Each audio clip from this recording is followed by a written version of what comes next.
Ladies and gentlemen, my name is TotalBiscuit. I'm here to ask and answer one simple question. WTF is Pixel Boy in the ever-expanding dungeon. I actually played a very early version of this a long time ago in the WTF-a-thon, which should be indicative of how long this has been in development. A long bloody time, very much so.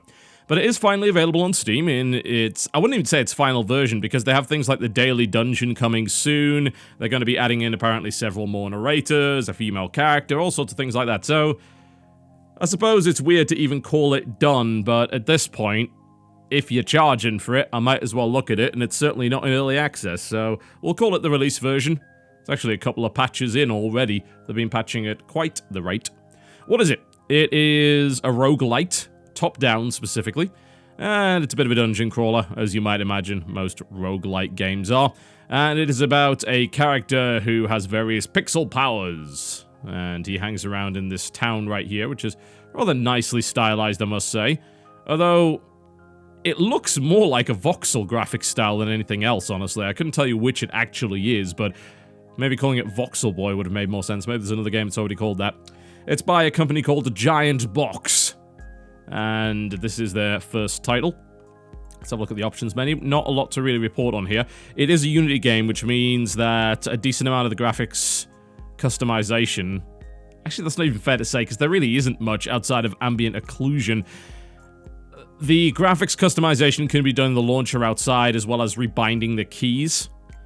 You can't actually rebind the keys from inside the game, which is a little annoying. You can do it outside the game, though. And then you can mess around with your volume sliders. You got 3 graphics presets, and that's really about it. It is certainly not a graphically taxing game, no doubt about that, but it would be a little nicer to have a little bit more to work with there. It's not like Unity is incapable of it.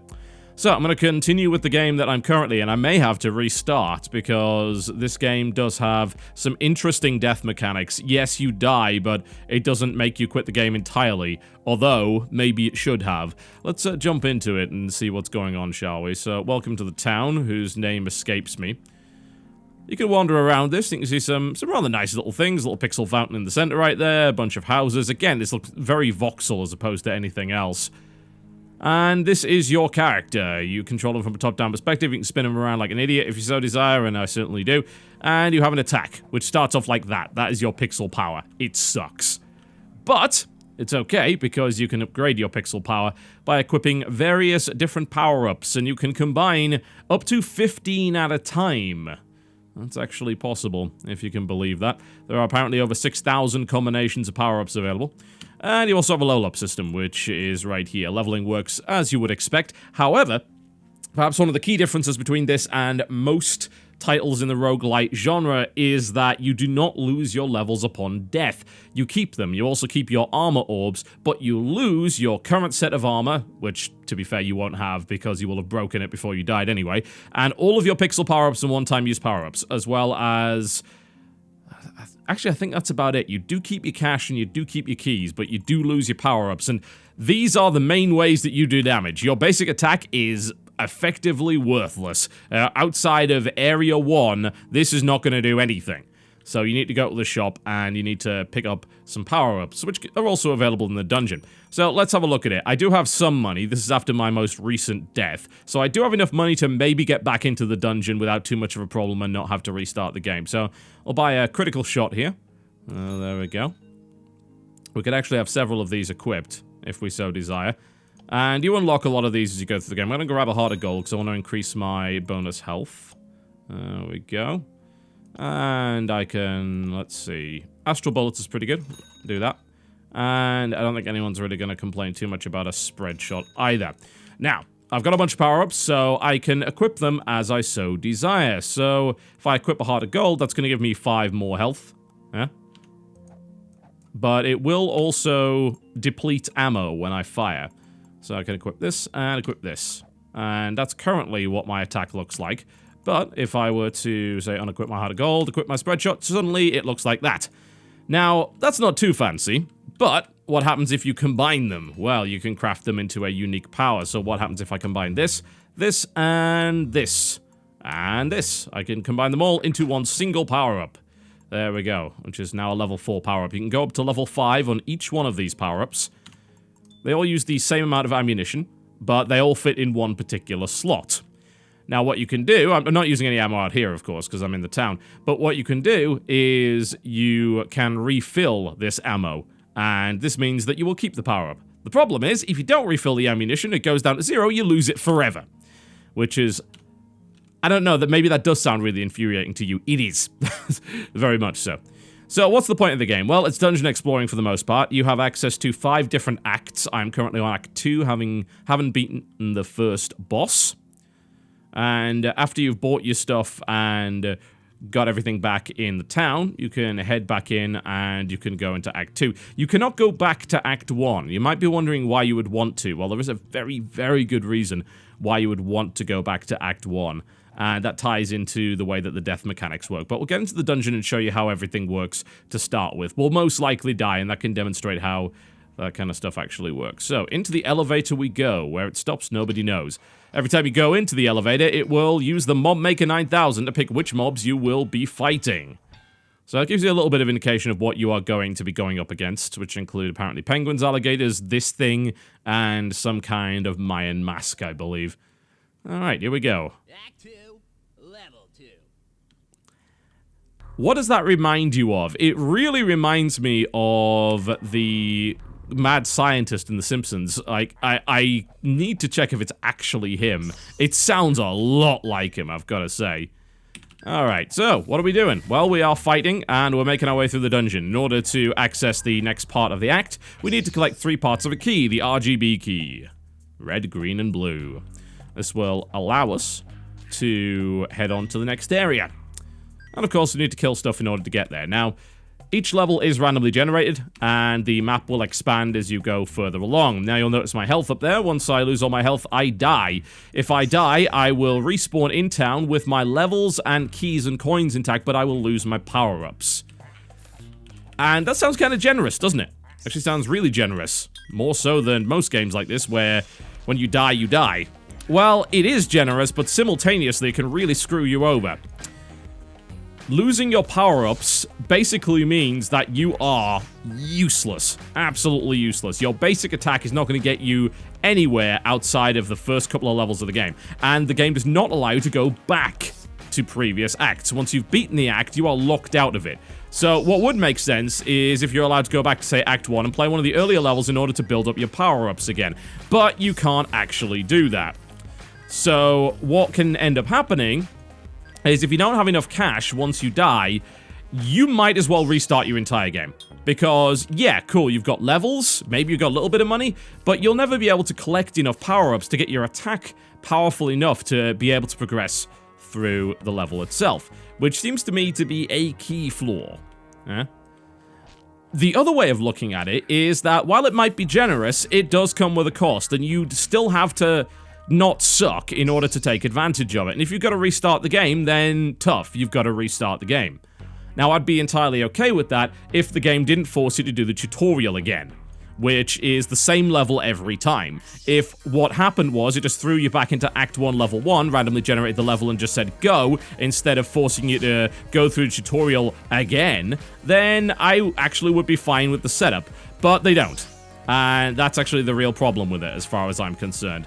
That is the problem with forcing you into a situation where your character's just gotta be too weak. Even if you do have the levels, you don't have the power-ups, you can't do the damage, and then you just get obliterated, which is kind of the situation I'm in right now. It's like, oh, you got a level 4 power-up, you should be fine, right? Well, before I died the first time, I had 2 level 5 power-ups and level 3 power-ups stacked, and a bunch of spare power-ups for when I ran out of ammo.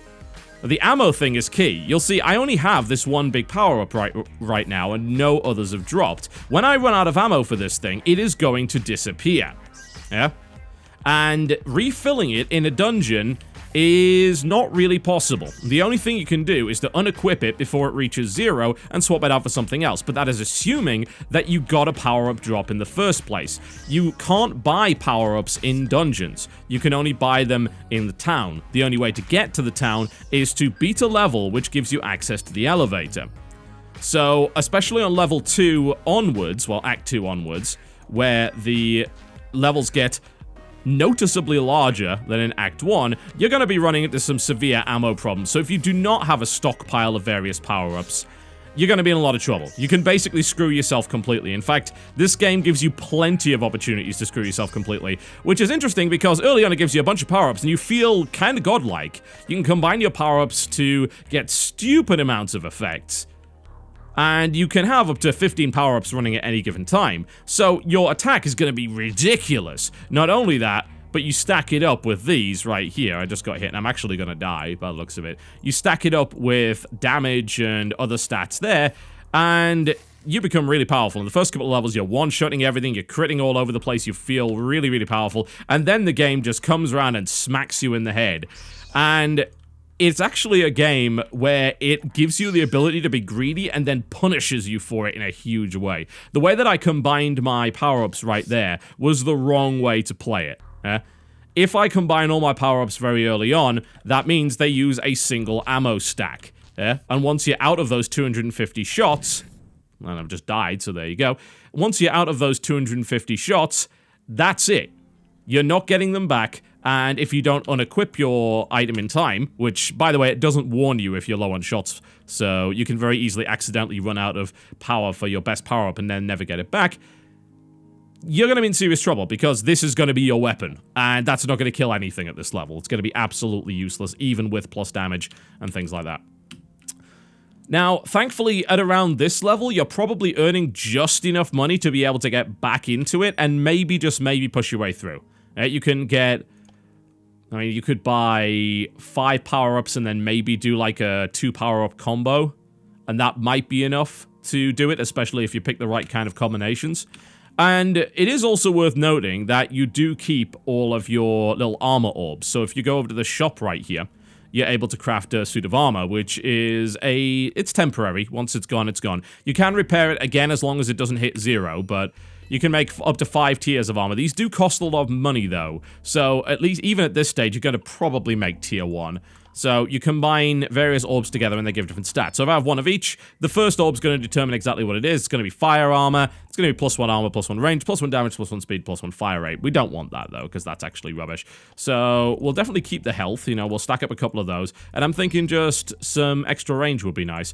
Or if I were to switch it around, I think it's the majority of materials that determine which kind of the 5 armors it is. Impact causes deadly tornadoes. So that would be +2 armor, +3 range there. If I took out one of those, I could give it plus speed. If I took out one of those, and maybe one of these as well, that's now swift armor, so it nitros you away from danger. These do cost money, and they do give you extra health. In fact, they give you an extra health bar. But once the armor breaks, it's gone forever. If you're able to repair it at any point below, well, above 1 health, you're okay, and you can keep your armor, but it does cost quite a little bit to do it. So I think we'll go with that and a little bit extra range. There we go. So I'm going to craft it. That costs me 75, though. It did give me an extra 13 health, and of course it gives you that ability and a couple of extra stats. So it's a pretty cool little system. Admittedly, if you're in a situation that, like I am right now, you probably don't want to do that, because you're not going to be earning enough to make it work. Unless you get very lucky with drops when you go back into the dungeon, chances are buying the armor's not going to help you too much, and it's going to cost you too much. So if we go with we can go with like 1 spread shot, and 1 critical shot, and then we can equip both. And that's pretty much my weapon. And that's all I got. And if I go back in there, I'm probably going to get murdered once again. So it is a game where you can screw yourself over very early on without actually realizing it. You should try and keep a hold of as much money as possible. You should be using as few power-ups as possible. Yeah, going for these big 5 stacks seems very tempting early on, but in reality, it's actually a really bad idea, and the game doesn't actually explain that to you. It is something you will learn at your cost, and it will involve multiple restarts of the game. Especially if you die in the first area.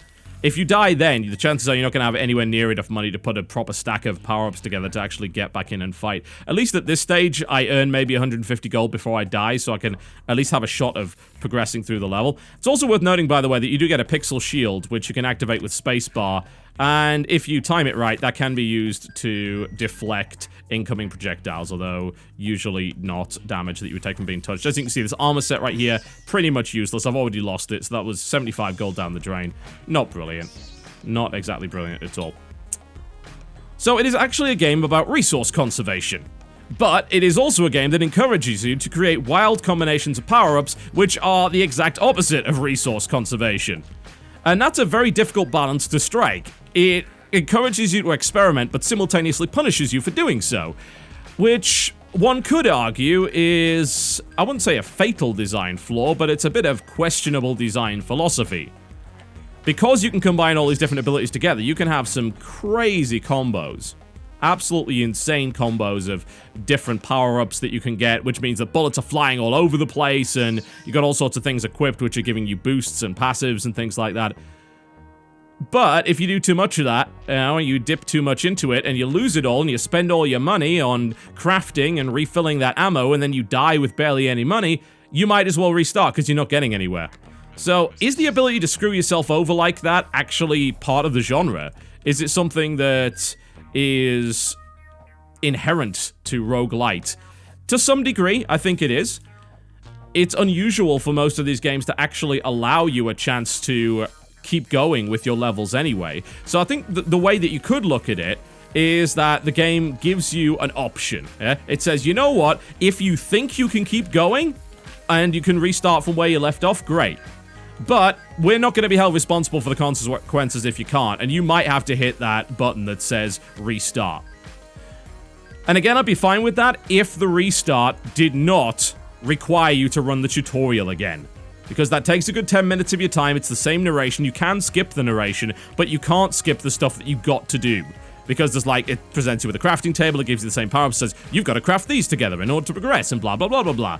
Doing that over and over again gets extremely tedious, and frankly makes very little sense. I think maybe I just haven't done enough restarts yet. Maybe they eventually stop you from going through that, but in the 2 restarts that I've actually had to do, I have had to do the tutorial every time. And there doesn't seem to be an option to turn them off. You can skip the narrator by hitting the spacebar, but what ends up happening is that even if you do skip the narrator, it doesn't actually let you leave the level until the... Where did he go? Did I kill him or did he clip through the wall? I can't actually be sure at this point. What happens is the narrator... It's, even though you turn the voice acting off, it's technically still running in the background, because it won't actually let you use things like the elevator until the narrator's voice acting would have finished, even though it's not playing. So that, I think, is a bug that could be very easily fixed. And there's no, I mean, really, let's look at it. There's no way I'm going to actually succeed on this level now. It is going to be a restart. I don't think there's any real doubt about that. If I was really, really good, which of course I'm not, then I could maybe get away with it. But, you know, I've got 108 coins. I'm probably not getting anywhere. I could maybe keep grinding levels.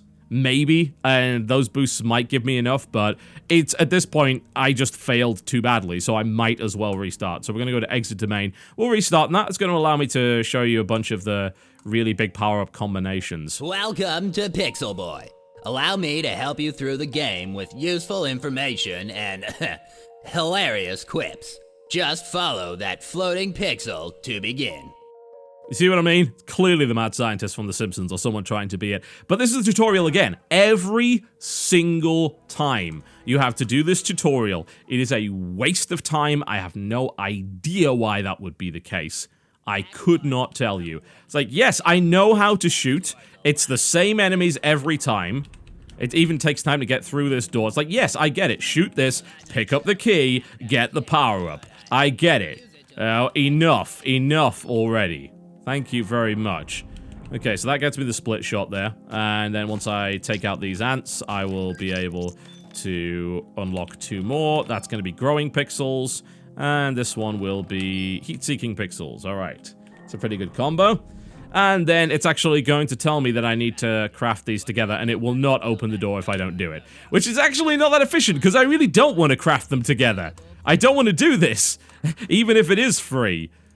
But, oh, there you go. At least it does refill your ammunition when you do that. So that's actually a pretty good way of conserving your ammo, is to try and use 3 separate power-ups, and then once you get low, combine them. The problem is you're not going to find a crafting table in the dungeon. These crafting tables are only available outside the dungeon. So it's a case of kind of getting lucky.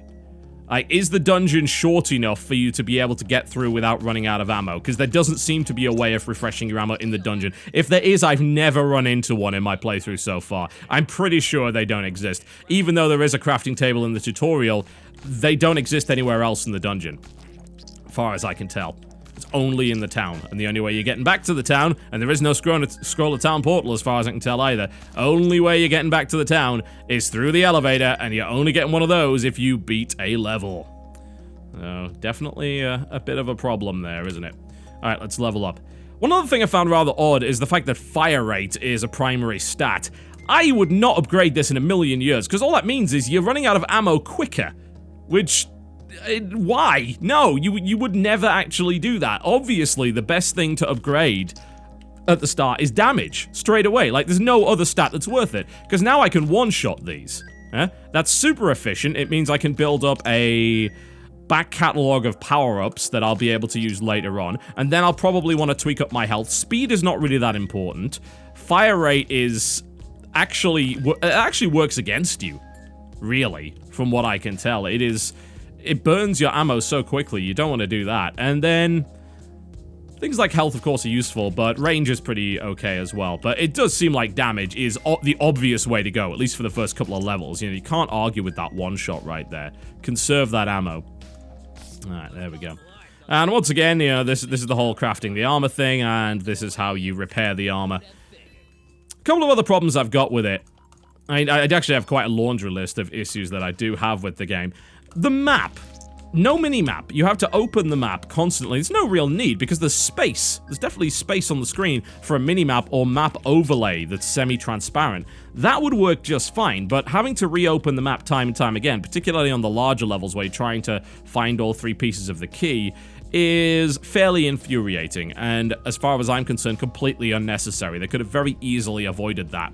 So I'm not really sure why they elected to go with that system. The other problem I have with it is that for some reason it costs the same to refill your power-ups regardless of how many shots you've actually used. Like, refill ammo here costs 30.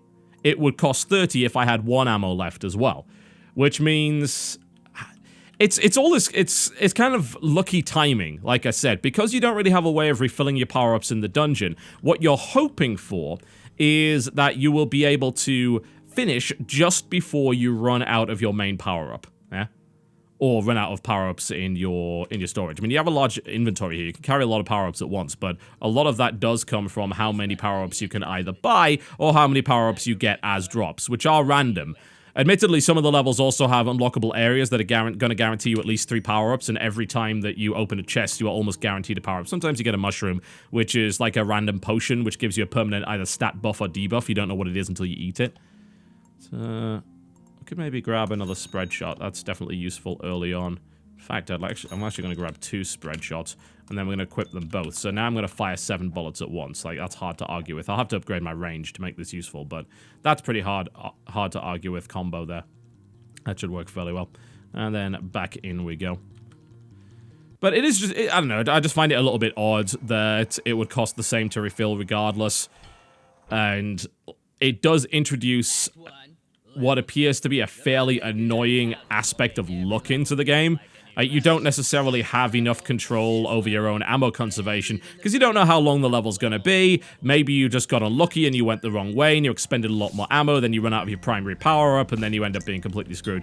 But like I said, it is about resource conservation, and you just don't realize it until much later on in the game, until after a few attempts, that really you should not be crafting all your stuff together immediately. There is nothing wrong with having 3 level 1 power-ups and then stockpiling the rest of it and then slowly upgrading stuff as you go forward. And that should be the way that it goes, but the game never really does a good job of explaining that. It's just something you've got to kind of discover over time, which is kind of fine. No, it's... Again, part of this genre is discovery and figuring things out for yourself, so it is sort of to be expected. One other problem I've got with it is that in the crafting menu, you don't have any tooltips as to what each of these bloody things actually is. What is this? Obviously, I know what it is because I just picked it up, but what if I have a whole thing of these, like SP and T, but what is all that? The only place that it tells you what these do is the shop in town. So otherwise, you are guessing. Or trying to remember what each of these blocks actually do. Having no tooltips in the inventory menu, and more to the point, not having a proper stats overview of what your combined power-up actually does. I want to know what is this? This is level 3 something. But there's no, as far as I can tell anyway, there's nowhere in the game that tells you what's in that power-up and its exact properties. Which seems to me unnecessary obfuscation.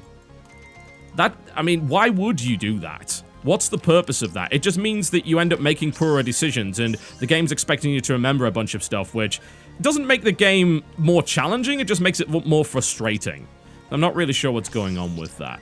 So, here's the good point about all of this, though. All of this is completely fixable. It's a lot of UI issues. There's some issues with the design philosophy that they might not be willing to change, but again, a lot of UI issues that could be very easily fixed up without too much of a problem. And I think some improvements to the tutorials and a big emphasis on making it clear that this is actually a game about resource conservation and not a game about making the craziest power-up you can and going to town. At least it is until you run out of ammo for that power-up and start getting very upset about it at any rate. I think that this game would be, I wouldn't say easier, but definitely a lot more noob-friendly. And it would involve a lot less senseless restarts, and obviously get rid of the damn tutorial after playing it through once. It's not a very complicated game, it's very easy to learn, it's just a dungeon crawler with some roguelite elements to it. But I've been hammering on the game quite a lot. What do I like about it? Well, I actually like the aesthetic. Now, it is a top-down view. The aesthetic actually reminds me quite a lot of Pineapple Smash Crew, which is a compliment because I like the aesthetic of that as well. The lighting effects are very nice. And it's got a decent, unique look. I like the fact that it is not a roguelite that has yet another pixel art look to it, which is surprising considering it is called Pixel Boy. No pixel art here, just nice and shiny. It reminds me even a little bit of Super Brothers Sword and Sorcery, actually, but obviously combined with something like Pineapple Smash Crew from the top-down perspective. It's like combining the polygonal, sort of blocky look with something a little bit shinier. It's nice. You know, the lighting in particular, I think, is quite beautiful. Let's buy some mushrooms, shall we? Don't do this in real life, folks. There we go. Let's buy another one.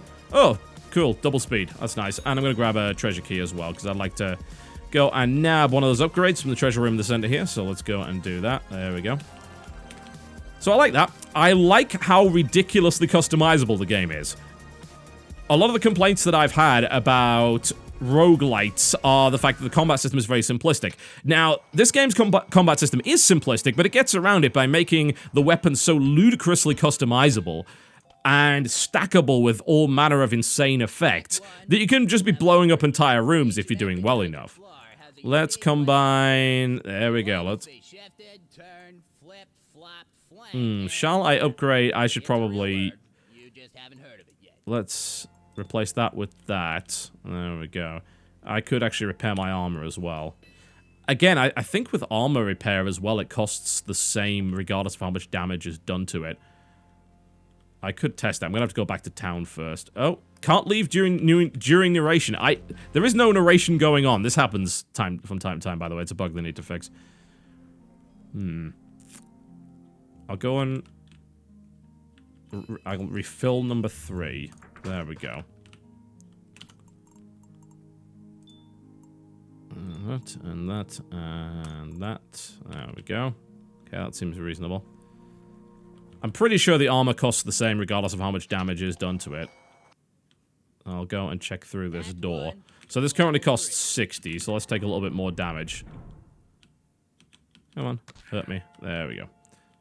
Oh, no, actually it does cost more depending on how much damage it does. Alright, fair enough. Well, that is a useful piece of information. But you can see, you know, I've got a quite powerful weapon here. But yeah, that weapon customization is absolutely awesome.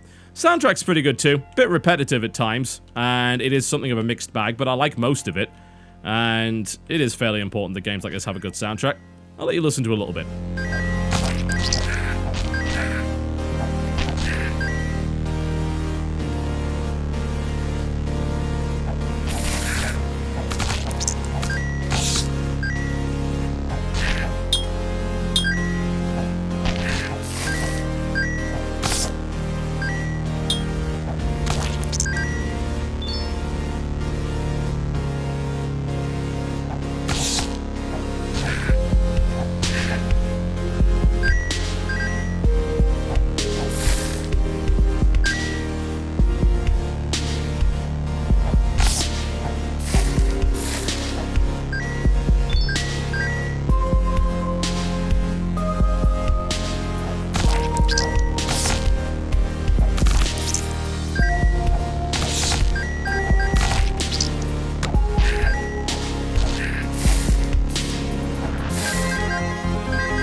Yeah, it's not too shabby.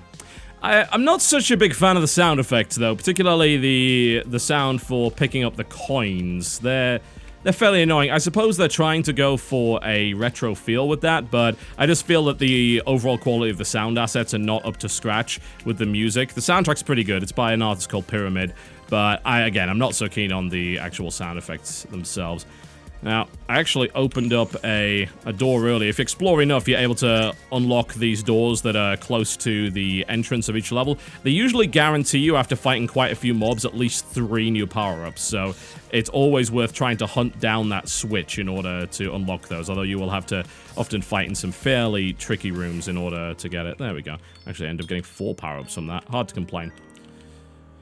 So yeah, my conclusion on it, well, it's certainly not an ever-expanding dungeon. Once you're actually done with the game, once you've completed the acts, you are done. They are adding that endless dungeon in, but it's not there yet. There's a decent amount of content for the price, I feel. Currently, it is $8.49. It's going to be $10 after its release couple of weeks sale.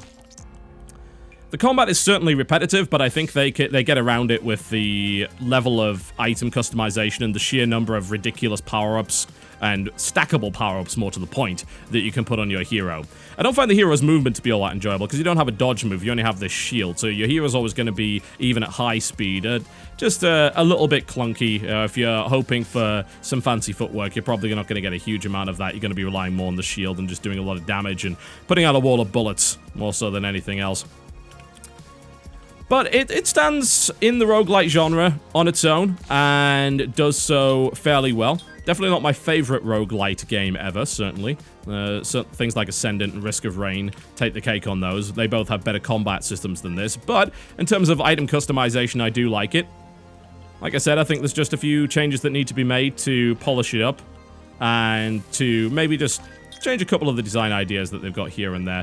But maybe some people would disagree with me on that, because they actually like that element of discovery and the ability to fail. And good lord, this game gives you the ability to fail, I'll tell you that for a fact. You can screw yourself and not even realize it. Now, that can certainly be the problem. Boss fights are alright too. I've done the first boss fight a couple of times. It's pretty enjoyable. It had a couple of unique elements, so that was alright. And the narration's actually quite fun. The problem is you hear the same stuff multiple times after playthroughs, which gets a little bit dull, but I do like the sense of humor that it's got going on. Particularly, it's very referential, and it also breaks the fourth wall a lot, and likes to mock itself, which I appreciate. That's definitely fairly amusing. So there you go, Pixel Boy and the ever-expanding dungeon, ladies and gentlemen. It's currently available for $10 or your regional equivalent, 15% off sale for the launch week. If you wish to pick it up on Steam, by all means, not too shabby in addition to the roguelite genre, I feel. My name has been TotalBiscuit. Thank you very much for watching, and I'll see you next time.